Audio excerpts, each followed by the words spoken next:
And Oh, we it's are live. a go. Yep.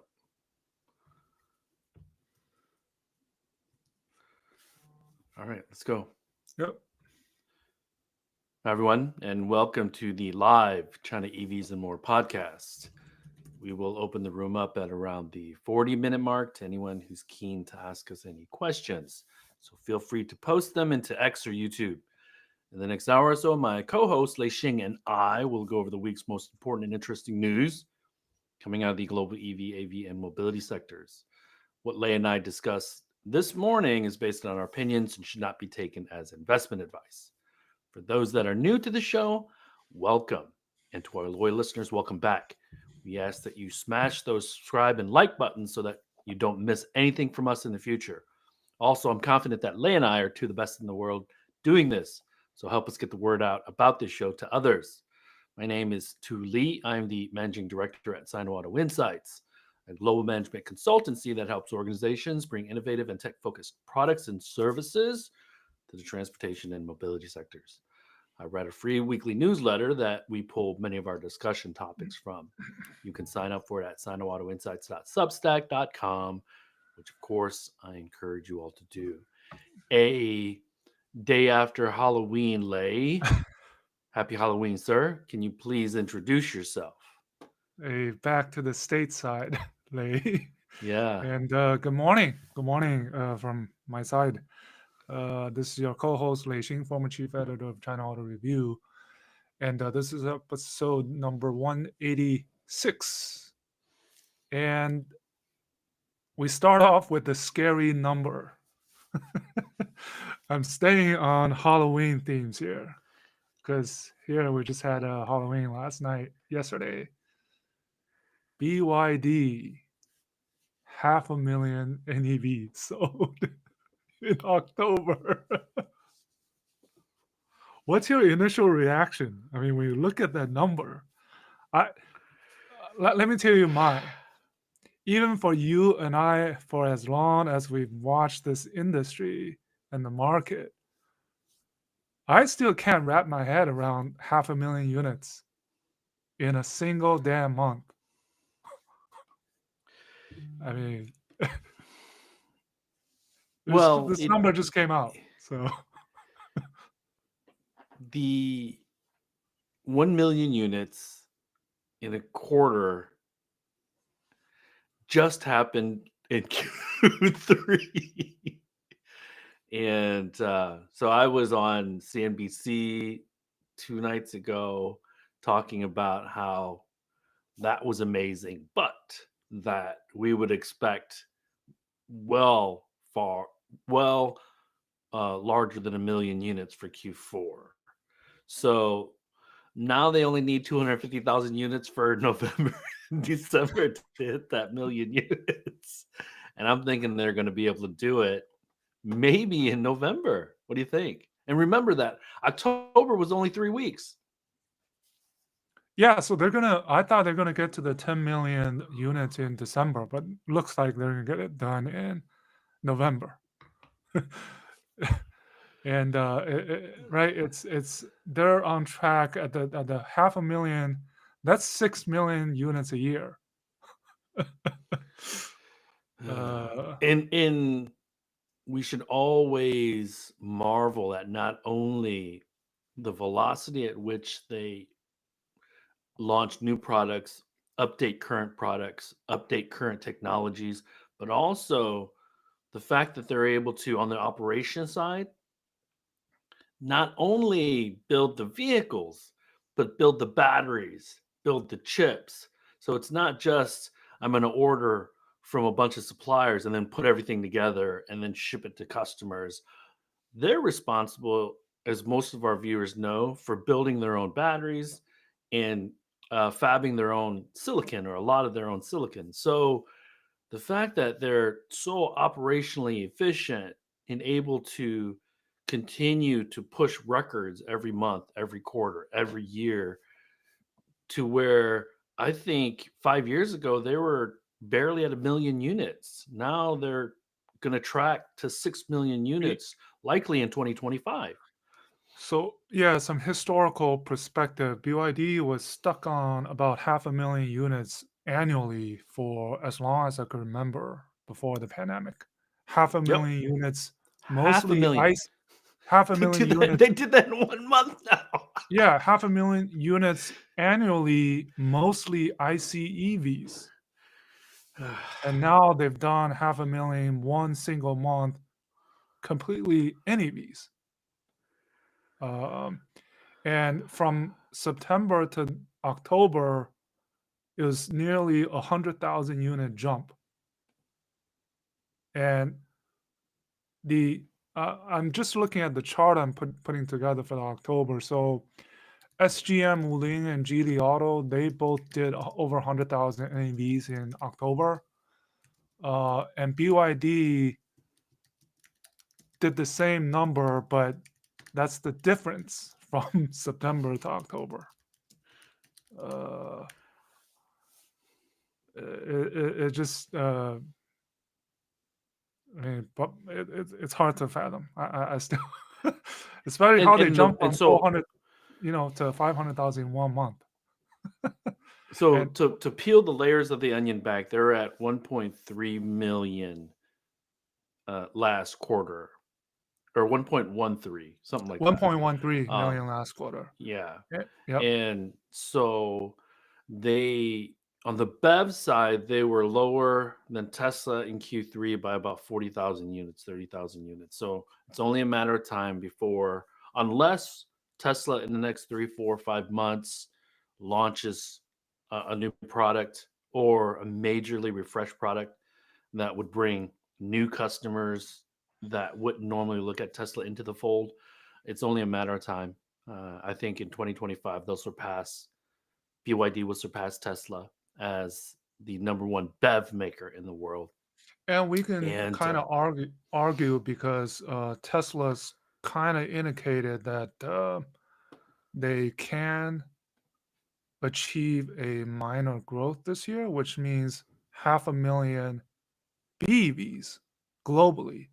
Now we can kind of argue and debate which is the more significant achievement: 500,000 NEVs in a single month from BYD, or 500,000 BEVs in a single quarter globally from Tesla.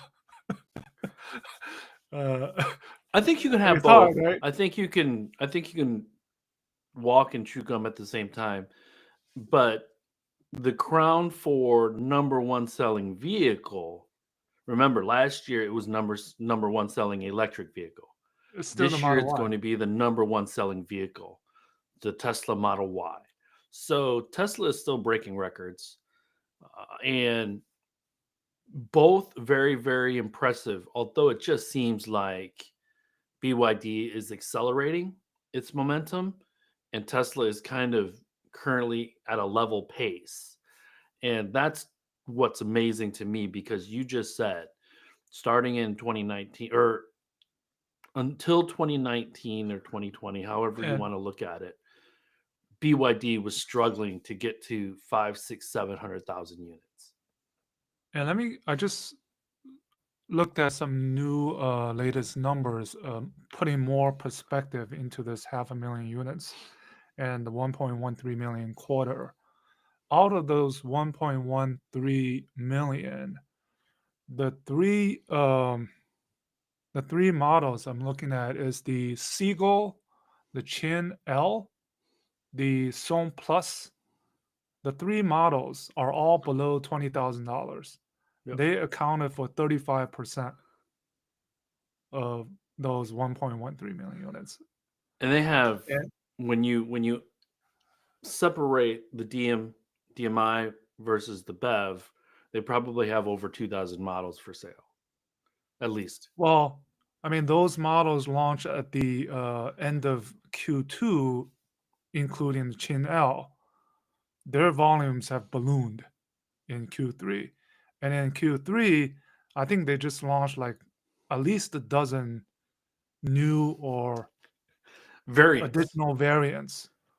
So this is nonstop. And So you it, I, I, I think for BYD is simply a three-thing game: cost, efficiency, and a wide range of models, currently $10,000 to as high as $70,000, $80,000. Everything in between. And so this is where everything's rounding out because of Fang Chengbao, Denza, and Yangwang. So the brand hierarchy goes BYD, Denza, Fang Chengbao, or is it the flip flop? Yep, Fang Chengbao, and Denza, then Fang Chengbao, and then Yangwang. mhm. And I think BYD is going to have a lot more difficulty with the Fang Chengbao and the Yangwang brands, especially in the export markets or the international markets. But I spoke with Leah. You spoke with Leah at Paris. They're in 95 countries now. So the crown of international is, again, only a matter of time before BYD really becomes a major player. Of the 1.13 in Q3 that were sold, I think 90,000 were exports.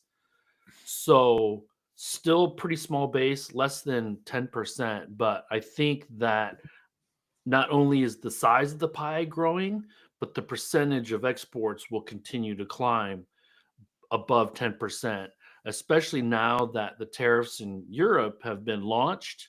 And we're going to see probably the ratio of BEVs to PHEVs creep from 55-45 to probably 40-60 ish in 2025 and beyond, because BYD, number one, globally PHEVs have become higher profile and a bit more in demand, and that seems to be the cleaner path for BYD to increase its sales volume in Europe. Yeah, so 500,000, and then the other headline was the Q3 revenues topped Tesla's Q3 revenues, right? So those are the positives. The negatives, Stella Lee was on the record recently in the media saying how messy Europe was in terms of getting a foothold into Europe. I think you've probably seen the reports, at the Paris Motor Show. Germany numbers are not so good, right? These are things that's going on at the same time. So it's not without growing pains, but they're Oh chugging man, along. Lei, it just seems like in Europe, the consumer side of Europeans are very open to the Chinese brands. A lot of foot traffic at Hongqi, a lot of foot traffic at BYD, a lot of foot traffic at XPeng. And this is going to clash, I think, really, really dramatically against the struggles, and we'll talk about this more a little bit later Yep. in the show, but the struggles with Stellantis and Volkswagen Group. And there's going to be a consumerism side. I want the best value, with a national pride side, I think, with some Europeans, especially in Germany, Italy, less so in France, maybe because Stellantis has two brands there. And I think we'll see refreshes for the Peugeot and Citroen brand. Obviously, Renault seems to have been reinvigorated by Luca and his team. And so it's going to be really, really interesting. I'm hopeful, man, that GM, Ford saw the excitement of the 4, the 5 in the Paris Motor Show and are like, okay, we need to pull in smaller vehicles, build some excitement around those, and then launch them as fast as we can in the United States. Yeah. Because the best remedy for China EV Inc. is bringing some heat via competition and value in the products that you launch in the next 20 months. So, Well, it seems for Ford and GM, the script has been flipped a little bit, especially considering Ford is stopping production of the F-150 Lightning for the remainder of the year, while GM seems to be on the up with their newer EVs and what The they're going to do in China, right? Yeah, specifically the Equinox and the Blazer. Blazer. Yeah, yeah. And then I'm looking at quickly on a little bit more on the October EV sales. Quite a few number of brands got to new record highs. These included Leapmotor, almost at 40,000 units. Xpeng, almost 24,000 units. NIO, 6th month with above 20,000 units. I think Angbo did a little bit over 4,000. Xiaomi, they did 20,000 units as Legend said they would. Even ID, SAIC Volkswagen ID got to over 14,000 units. And our good friends at Jiyue, it's not that high, but it's better than last month. Over 3,000 Yeah. units. And the 7 0 it's called the 7. 07. Yeah. 07. Honestly, the naming is super confusing because the Zeekr is 007, the Jiyue is 07, and they're completely different vehicles. But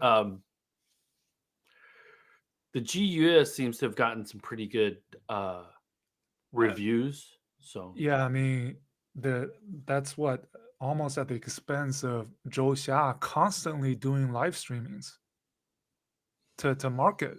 He's become their chief marketing officer.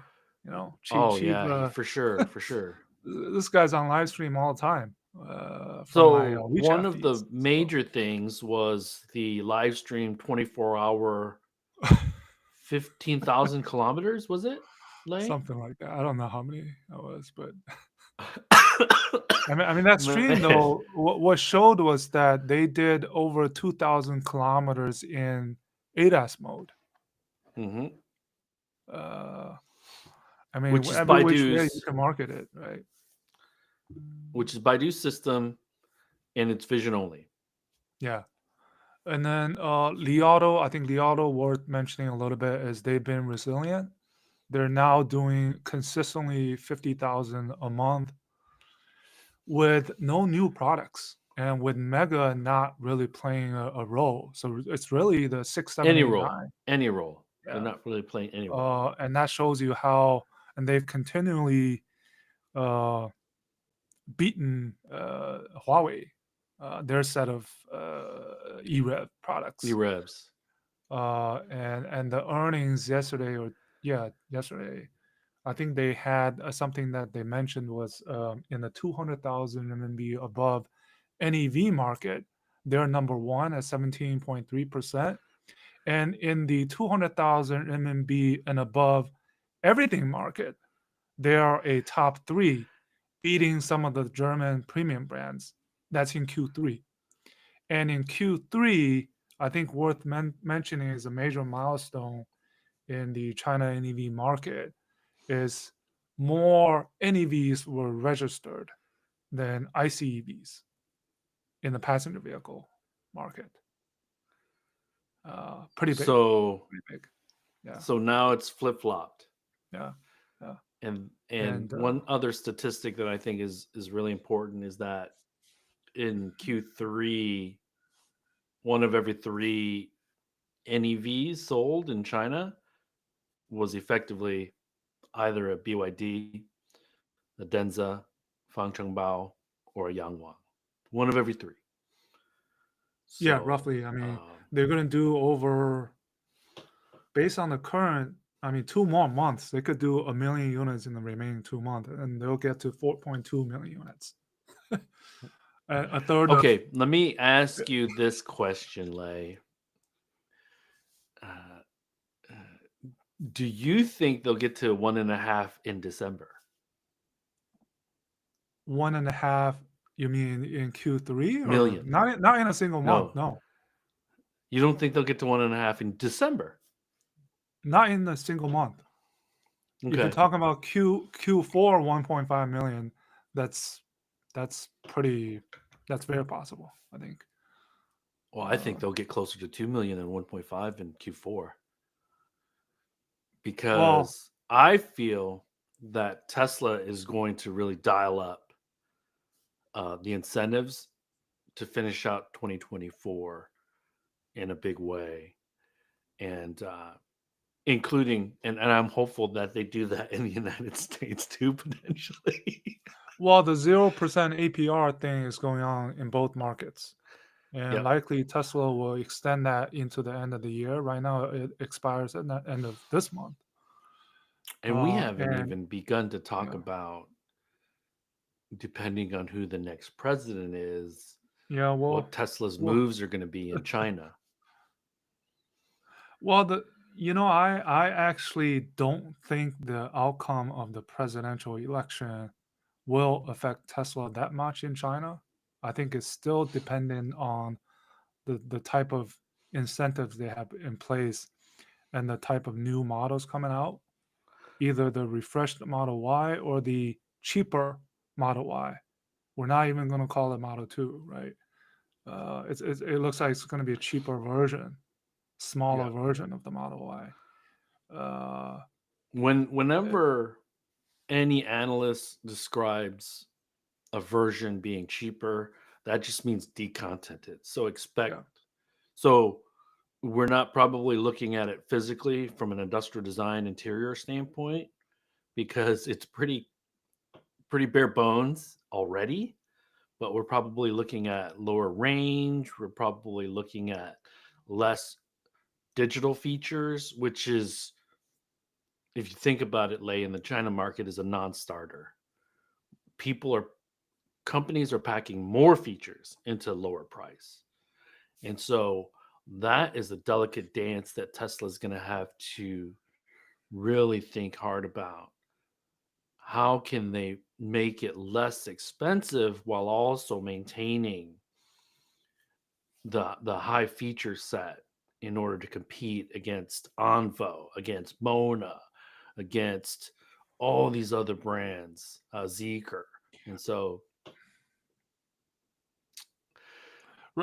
yeah, but still, like right now, the Model Y in China, we have not seen these onslaught of Model Y killers really dent the Model Y sales that much, at least not nope, yet. Uh, which is an interesting phenomenon. That there will that they not be one single vehicle that yeah, will, it's the whole bunch of these yeah. killers, the GU 01, the Avatar 07, the Zeekr 7X, all, all Envo, you know, uh, but that's the And interesting Lay, thing. Uh, uh, you had talked about some of the sales of the Chinese brands. So I wanted to pull in some numbers here: minus 30%, minus 13%, minus 19%, and minus 15%.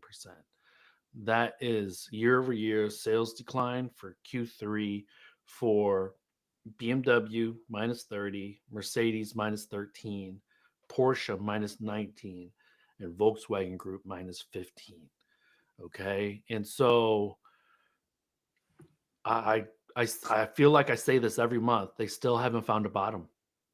And number one, number two, and if you look at Porsche and Volkswagen, this is in addition to the 23 sales declines that they had that year or last year. And so this pie, uh, now overall sales volume is increasing a little bit in 2024 for the China market, but the market share that they're losing is getting filled by NEV Chinese domestic players.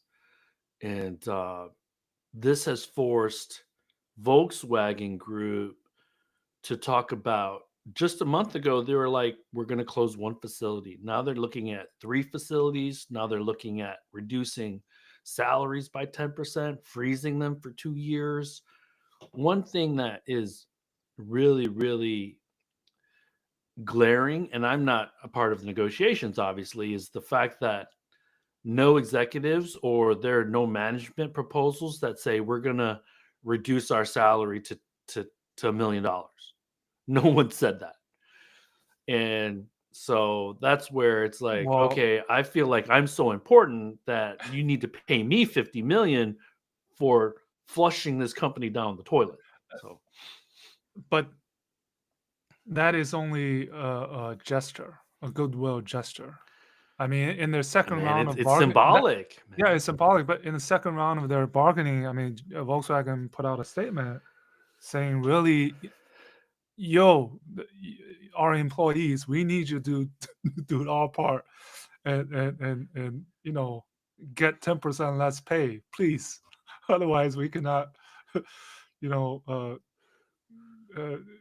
it's like a survival matter of survival, really. Unless we have to shut the 3 plants, and this And BYD, the 500,000 NEVs, is just that much salt on the wound on these, right? on the foreign you automakers. almost look at it like all the sales losses from Volkswagen Group. Mm, Let's create context. Volkswagen Group at its peak was well over 3.5 million unit sales, I believe. Lay, you correct me if I'm wrong, in the China market for 4 million annually. group wide. Yeah, Yep. 4 million, right? Yeah, Yep. and Mercedes, Audi, BMW traditionally have been between 750 and 850 in the China market. So, from a absolute volume standpoint, Volkswagen Group is bleeding much more heavily than any of the The premium the brands. one number I remember in Q3 earning was 42% drop in operating results. That was the one number I Yeah, remember, and 2% yeah. uh, uh, operating margin for the Volkswagen brand, and they wanted the long term to get to like over 6%. I mean, how are they gonna do it? Cut salaries by 10%, shut plants. uh, uh, yeah. Bless you. Bless you. Sorry.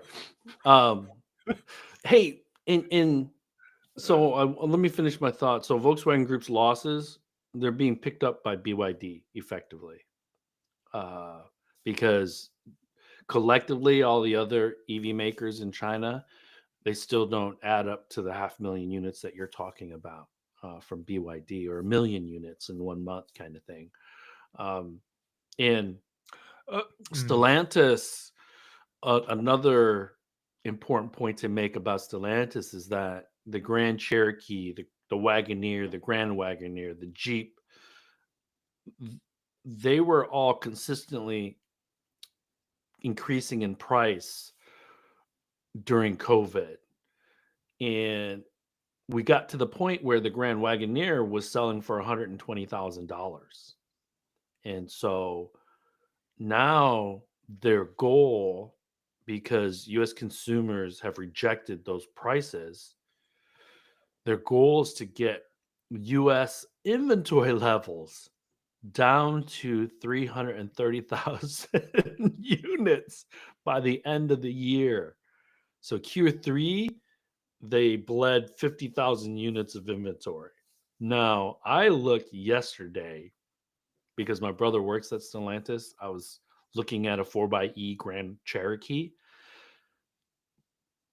There aren't currently a ton of great deals for Jeep or for those vehicles, and so my expectation is that Q4, in order to get to that 330, they're going to have to put a lot of money on the hood, which Tavares is unwilling to do at this moment. And you compare that to how happy he looked in Paris when he spoke at the Leap Motor presser. So, oh, yeah, I mean, it's. I mean, it looks like he's. I mean, he's out, right? He's out by the end of next year. end of next year, I think. So Yep. it's somebody else's problem, most likely, to I think he's really. just trying to hold on to this year's pay and then next year's pay. $60-70 million And or euros or whatever you want to call it. I'm thinking of these numbers, 500,000 units. That's exactly the number that Volkswagen mentioned that they're losing, and they needed to shut the plant, right? 2 plants worth of 500,000 unit of capacity. And And it- let's but stop there for a second, yeah, Lei, because this is the reason to have dialogue between China and Europe, because while Volkswagen Group is looking at, and we talk about 500,000 units, but that's thousands of employees that are going to yeah, be laid off. The irony is that maybe due to the tariffs, but also looking at who voted for them and who voted against them from the European Commission, the Chinese EV companies might be the ones that rehire those people to work at their factories in Europe. And so I'm not saying they would come to the rescue. What I'm saying is that it would be this shift of employment from what traditionally was what seemed like a European right, where if you were working blue collar and you did everything right, you would have this job for your life. At least Volkswagen Group had made that commitment. Now they're trying to take that back because the room is on fire and they feel that they need to really, and this is a true restructure. This is not we need to lop off a little bit of fat. This is like we need to right size.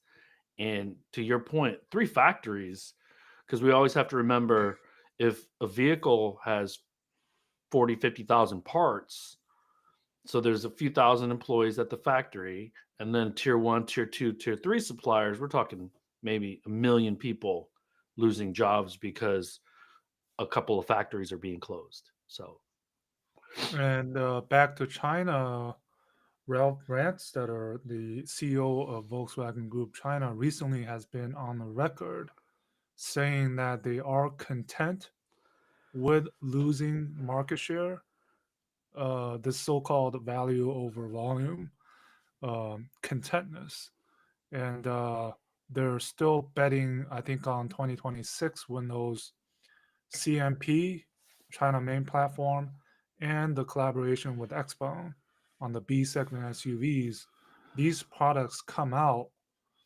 They're betting that they will right the ship with these type of products, but I'm just worried that if those products don't work, I think they are in danger, very much danger, of because by then the China EV brands, where will they be? The type of features, the tech, uh, the how they feel, how they drive, uh, the way they can command pricing, premium. Uh, I just put a big question mark on that 2026 bet. Uh, it's very scary, you know. But they so seem to be confident that they'll that's when they can pounce and get back in the game.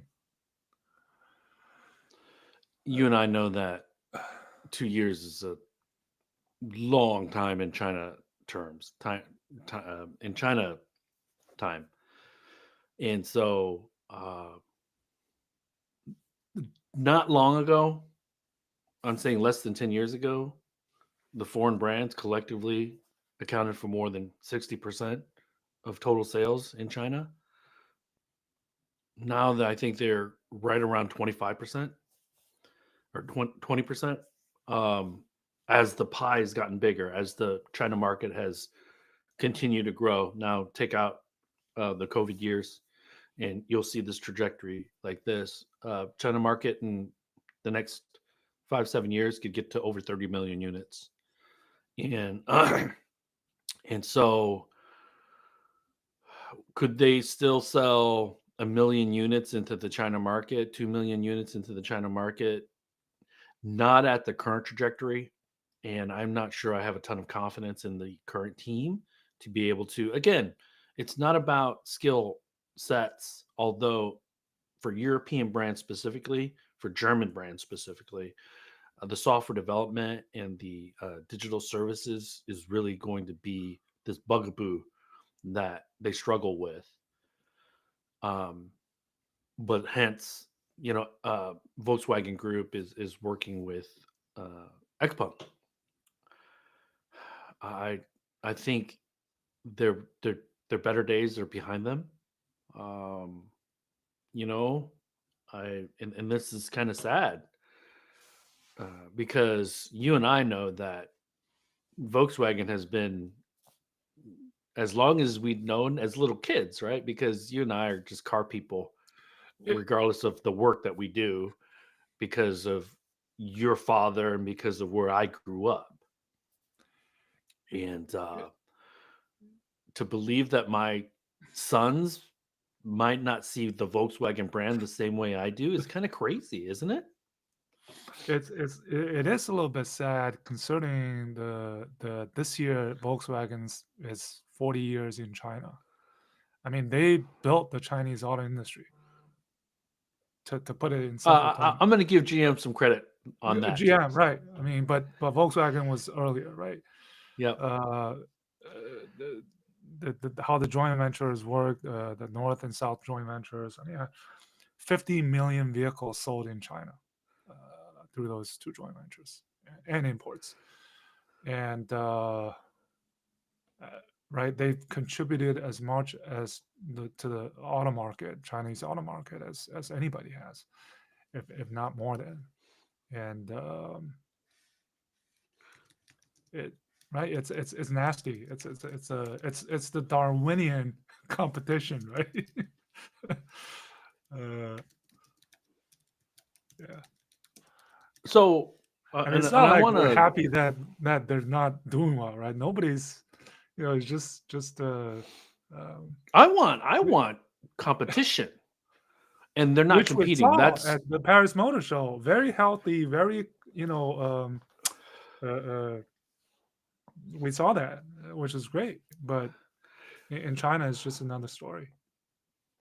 And being just outside of Detroit, Lay, and having the Reuters conference fresh in my mind, speaking with a lot of OEMs, there's still a bit of whataboutism and denialism here. And we got to get past that. And we got to get super laser focused on how we're going to make things better. Now, GM, they're out there getting it done. They had big mistakes with the Ultium batteries and the Blazer launch initially, but it feels like they're learning. And I know that Ford and GM for sure, and Stellantis to a lesser extent, are starting to really reshape who they hire and the skill sets that these folks have, which is a win. But Volkswagen Group can't do the turnaround without the union in Germany. GM can't do it, and Ford can't really do it without the UAW's cooperation. And so, will Cavallo, or is it Cavallo or Cavallo? Yeah, Cavallo, yeah. And what's the guy's name on the UAW? I forget his name. Anyways, the UAW head. Yeah, Let's not focus on the rhetoric, but let's focus on the results, because they're not going to soften what they say in the media. But there needs to be this come to Jesus moment where the unions see that these companies that are at a moment of weakness. And so, and yeah, anyways, I don't want to dwell on it too much. But let me say this, Lay, if I was living in China right now and I could get a Mini Cooper E for $20,000 US, I would probably do it. There's just too many to select. I mean, it's hard to At that price range, Man, I talked about the 100,000 RMB premium EV, right? It's the oxymoron that is what it is in China. Uh, oh man, I and so speaking let me see speaking of here. those cheap EVs, maybe we should end on the EU tariffs, which was voted into, which went into effect basically on October 30th. Uh, So we knew that they were eh, going to happen. We yep, just didn't know what the numbers were going to be. yep. But you and I kind of sort of knew that they might have reduced them a little bit, but they weren't going to eliminate them. Yeah, so at least I think from the moment this started, despite all what the discussions, the dialogues, the objections, the whatever, I think the outcome was pretty decided, given EU commissions. I mean, the way they put out this 200-page document, right, detailing all the investigative details. And I mean, that was a foregone conclusion, except few tweaks of, from 39% down to 35%, uh, right, for SAIC motor. And so the latest Ministry of Commerce just confirmed that they have a team from the EU Commission coming over to China to continue this current dialogue on price, the so-called price undertakings. And there's been some misunderstandings, I think, between Geely and SAIC Motor put out a statement saying they did not negotiate with the EU Commission individually, while the EU Commission in that document said Smart, Volvo, and SAIC Motor submitted individual price offerings in addition to the CCME, which is the organization that's representing all the Chinese EV companies. So there's been some development recently that's it's been interesting aside from the tariffs themselves. And so I think in the short term those discussions will continue, but the likely of something that says we're going to give you a much better tariff, that's slim. I think that's slim. And the prospect of this Well, is in place, right? And just let's just face it, suck it up, you know. Launch I PHEVs, think I think what's right? Do really what you have to important, do. Lay, is yeah, Right. I think that the EU and China are negotiating, or at least China is negotiating, because they also see, and Jeffrey had posted this in the comments. So thanks, Jeff, for the few comments. We may be coming to China before the end of the year. There's probably a 30% chance for me. Um, I'm looking at making a quick trip, but we'll let you know for sure. But the Biden administration last month had talked about connected software being restricted and then connected hardware being restricted 3 years after that. And the Chinese government is probably trying to continue that negotiation to make sure that the EU doesn't have that on their radar.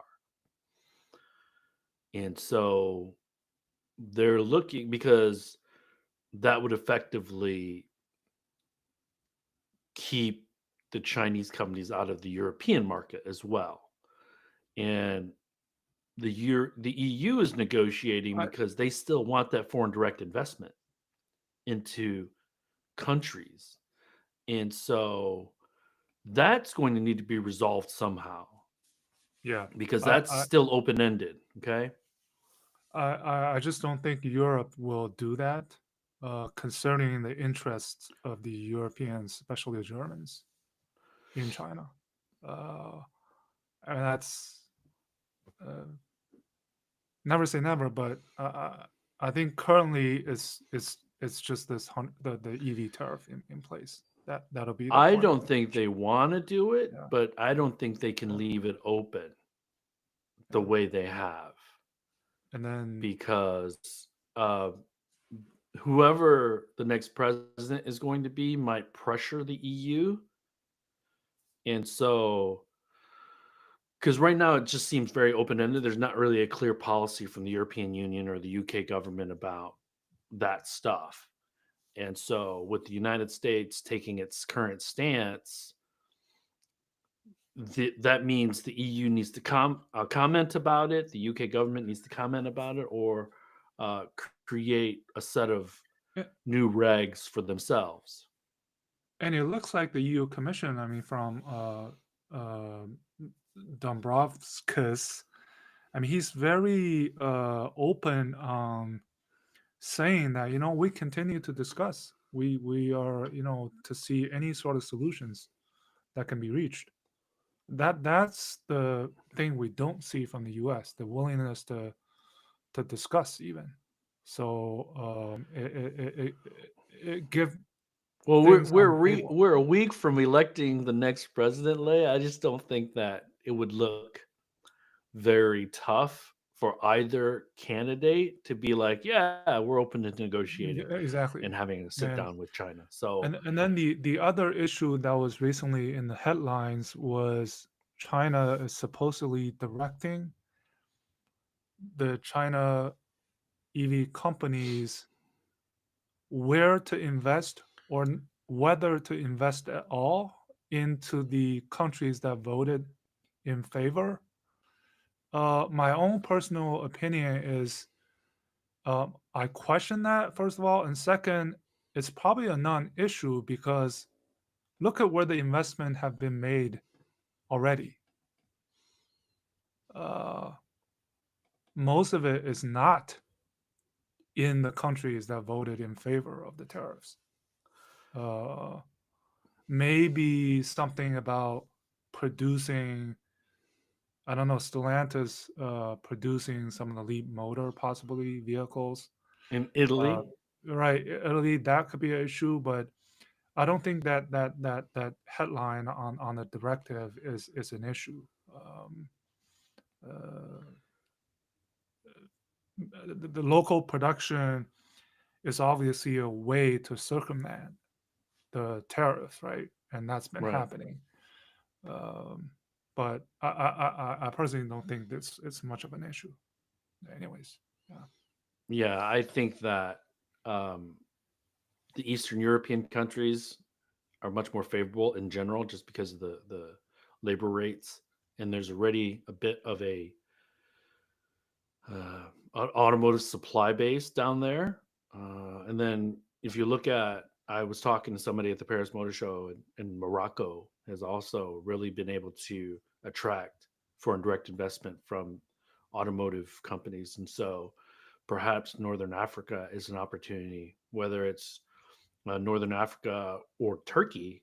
It looks like they're also trying to bring in foreign direct investment and automotive capacity in those areas.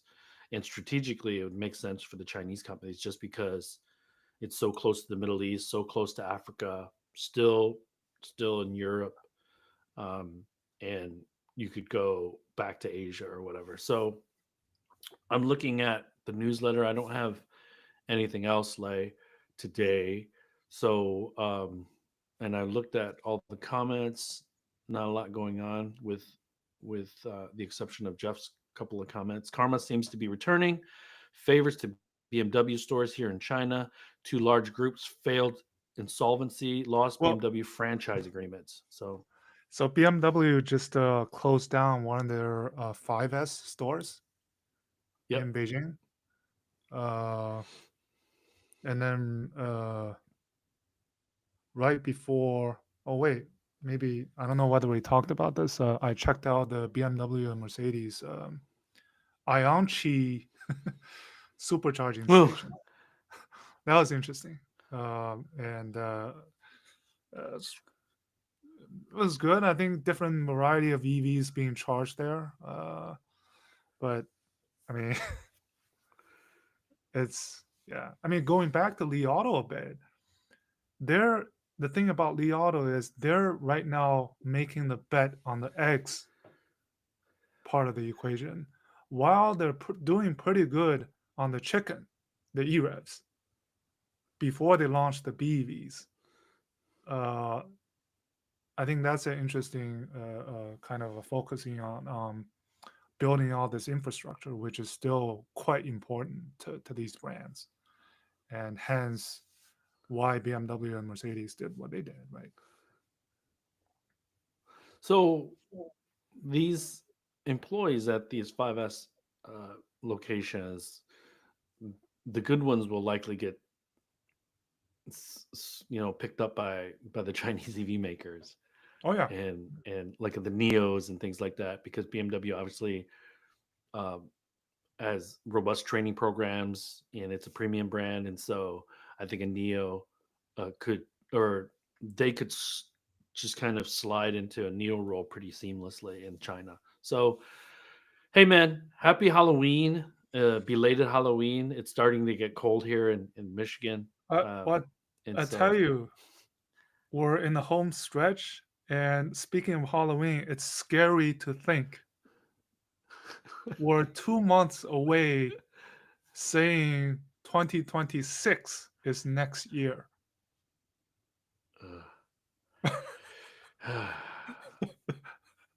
oh my And god. remember, like we started doing this in early 2021. So 2021, China sold 3.5 million NEVs, and BYD sold 3.23 million NEVs in the first 10 months of this year. So Very scary. numbers to think about for next week. Um, I'm not traveling next week, and I don't think you are. So No, we'll be back at this Friday, 9 a.m. next week. So thanks for joining us, everyone. Good morning, good afternoon, and good evening. likewise. Bye bye. All right. Why don't you stay on? Make sure everything is uploaded.